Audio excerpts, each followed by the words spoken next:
Halo Sobat Visip, Assalamualaikum warahmatullahi wabarakatuh. Kali ini kita kedatangan tamu dari Dinas Pengembangan Pariwisata Provinsi Kepulauan Riau dengan Ibu siapa Ibu? Ibu Afitri Susanti dari Dinas Pariwisata Provinsi Kepulauan Riau. Baik, selamat datang Ibu ke Iya. Visip Umrah. Nah, kali ini kita akan menanyakan seputar pariwisata Kepulauan Riau. Bagaimana tentang strategi pengembangan pariwisata Kepri dan kendala-kendala selama pandemi, serta link and match dengan ekonomi kreatif dalam promosi pariwisata Kepulauan Riau. Baik Bu, pertanyaan pertama, bagaimana strategi pengembangan pariwisata Kepulauan Riau Bu?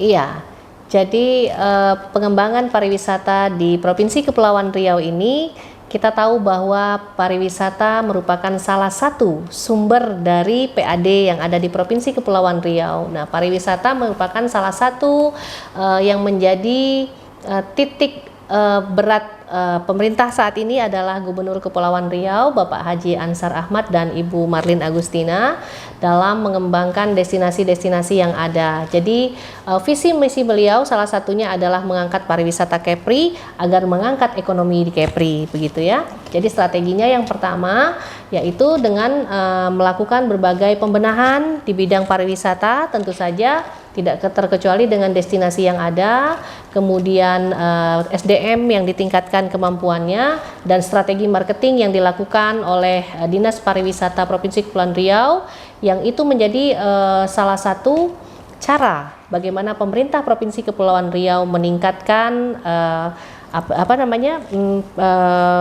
potensi pariwisata yang ada, begitu. Oh, baik Bu. Nah, selama 2 tahun atau 1 tahun ini kan kita ada pandemi ya Bu, pandemi COVID. Bagaimana Bu, apakah ada kendala dalam pengembangan pariwisata? Iya, tentu ya. Jadi selama 2 tahun belakangan ini semua sektor terdampak, dan yang paling terdampak adalah sektor pariwisata, karena memang orang tidak bisa bepergian, orang tidak bisa berkumpul ya, orang tidak bisa ngapa-ngapain ya, berhibur dan sebagainya. Kita hanya boleh berdiam di rumah, begitu ya, demi kesehatan kita. Nah, jadi kita tahu bahwa domainnya pariwisata itu adalah pentahelik ya, melibatkan berbagai macam unsur begitu, dan ini juga multiplier efeknya luar biasa, sehingga ketika pariwisata mati gitu ya, akan berdampak sangat luas sekali ya, itu baik dari segi perdagangannya ya, karena tidak ada yang bisa dijual. Iya, begitu ya. Kemudian para pelaku insan pariwisata juga mengalami kehilangan pekerjaan, bahkan ada pemutusan hubungan kerja dan sebagainya. Nah, jadi memang pada masa pandemi itu kita betul-betul lumpuh, tidak hanya di Kepri tetapi hampir di seluruh dunia mengalami itu, begitu ya. Jadi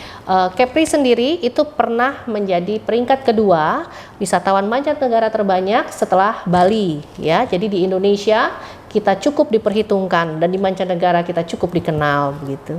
Baik Bu, berarti Kepri ini kan termasuk peringkat kedua ya Bu setelah Bali ya Bu? Iya.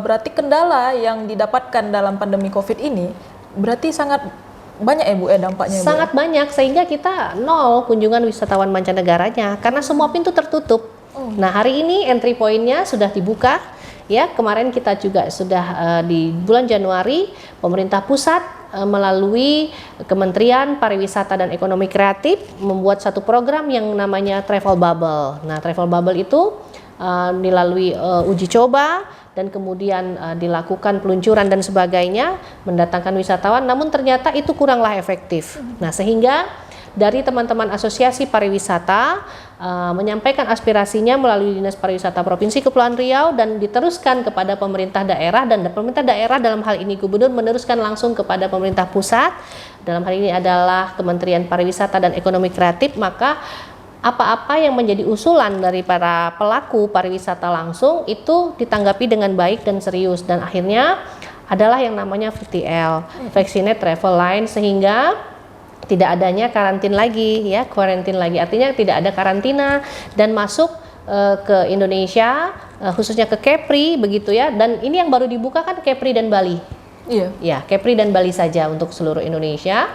Jadi ini bagian dari pilot project pemerintah pusat agar pariwisata ini mulai menggeliat lagi, begitu ya. Jadi Untuk Kepri sendiri persiapannya sudah sangat siap dengan berbagai macam aturan protokol kesehatan, dengan berbagai macam aturan yang berlaku baik keimigrasian maupun yang lain-lain begitu, keamanan dan sebagainya begitu. Baik. Oke, itulah kendala-kendalanya yang ada di Kepulauan Riau. Mungkin di luar juga ya Bu ya, kendalanya sama seperti yang ada di Kepri, mungkin seperti itu Bu? Iya sama, jadi kalau di Kepri ini kita kan diuntungkan oleh letak geografis ya, karena wisatawan mancanegara itu langsung dari Singapura bisa langsung masuk ke Bintan, bisa masuk ke Batam begitu. Kalau di daerah lain saya kira akan lebih parah lagi kelihatannya begitu. Oke. Baik Bu. Pertanyaan selanjutnya yaitu bagaimana link and match dengan ekonomi kreatif dalam promosi pengembangan pariwisatanya Bu? Oh ya, tentu ya, karena ini adalah multiplier effect. Tentu saja kalau tidak bergerak ekonomi kreatif, ya tidak bergerak juga pariwisata. Tidak bergerak pariwisata juga tidak bergerak ekonomi kreatif. Misalnya begini, kita melakukan semacam pameran atau bazar ya yang melibatkan para pelaku entrepreneur. Nah, itu kan mendatangkan para pengunjung. Pengunjung ini kita sebut para wisatawan. Ya, walaupun itu wisatawan domestik. Kita juga banyak melakukan namanya penyusunan event-event pariwisata. Nah, sudah terkumpul 239 event yang terdaftar di kita dari 7 kabupaten dan kota.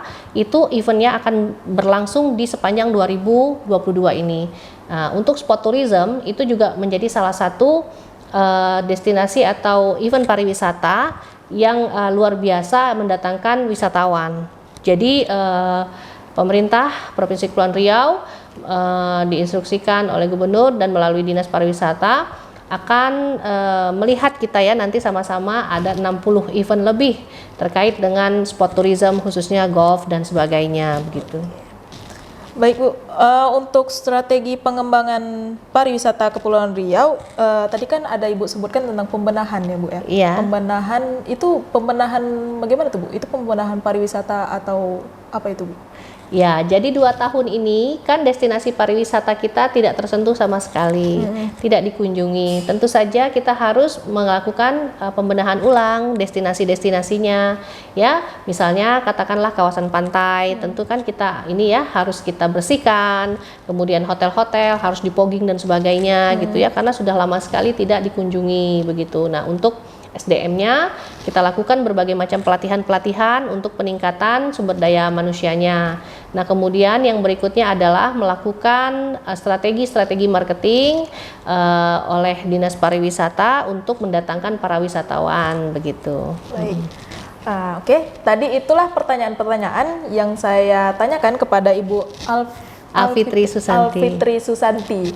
Jadi jadi bagaimana strategi pengembangan pariwisata Kepulauan Riau? Selanjutnya ada kendala selama pandemi dalam pengembangan pariwisata Kepulauan Riau, dan selanjutnya bagaimana link and match dengan ekonomi kreatif dalam promosi pariwisata.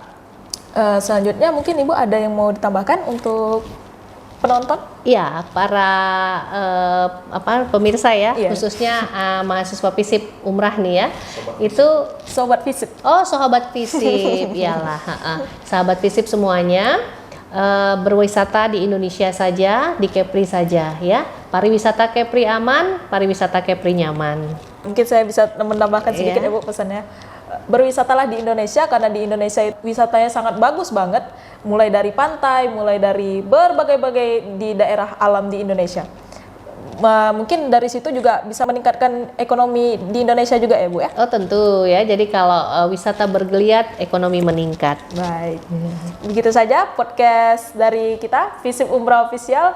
Jangan lupa komen, like, dan subscribe.